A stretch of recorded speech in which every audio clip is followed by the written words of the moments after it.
Inilagay na sa Immigration Lookout Bulletin Order ang 7 opisyal ng Office of the Vice President. Kasama riyan ang Chief of Staff ng OVP na nakalabas na ng bansa at may travel documents na inaprubahan ni Vice President Sara Duterte ayon sa kanyang opisina. Nakatutok si Tina Panganiban Perez. May duda ang chairperson ng House Committee on Good Government and Public Accountability na tila may pumipigil sa mga opisyal ng Office of the Vice President na pinahaharap sa investigasyon ng komite kaugnay ng paggastos ng confidential at intelligence funds ng tanggapan ni Vice President Sara Duterte. Nakatakda kasi sanang humarap ang Chief of Staff ng Bise na si Zulica Lopez pero lumipad pa Amerika sa bisperas ng committee hearing kahapon. Sabi ni Committee Chair Joel Chua, inaalam daw nila kung si Vice President Duterte ang pumirma sa travel authority ng Chief of Staff nito. Nakakalungkot daw ang tila pagpigil sa pagdalo ng mga opisyal ng OVP.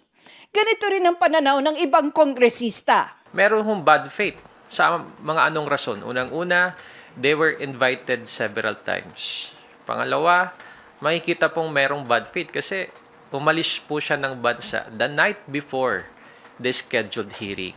The Chief of Staff has the obligation to explain the irregularities, the concerns, and the issues. Kasi kung wala naman tinatago, bakit ka umiiwas? Sa isang statement, kinumpirma ng OVP na bumiyahe pa Amerika si Lopez at inaprubahan ito ng bise. Personal na biyahe raw ito at walang koneksyon sa trabaho nito. Hiniling pa ng OVP na igalang ang privacy ni Lopez at ng pamilya nito sa panahong may mabigat daw silang pinagdaraanan. Kasama si Lopez sa 7 opisyal ng OVP na binigyan ng Department of Justice ng Immigration Lookout Bulletin Order. Hiniling ito ng Kamara dahil sa ilang beses na pag-iisnab ng 7 sa mga imbitasyong dumalo sa mga pagdinig. I would like to reiterate that this ILBO is not a restriction to their travel or their right to travel, but merely a monitoring mechanism by which we can see kung lumabas po sila sa bansa or pumasok na. Nababahala rin ng ilang kongresista sa pagtanggi ni Vice President Sara Duterte na mag-oath sa pagdinig ng Kamara. It does not set a good precedent, no? For all resource persons that will attend in the future hearings, even former President Aquino attended the Senate hearing and took his oath. President Duterte attended the Senate hearing and took his oath.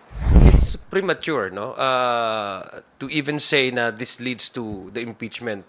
We have yet really to find out what really happened as far as the utilization of these funds. Hinihinga namin ng reaksyon dito si Vice President Duterte. Para sa GMA Integrated News, Tina Panganiban Perez, nakatutok 24 oras.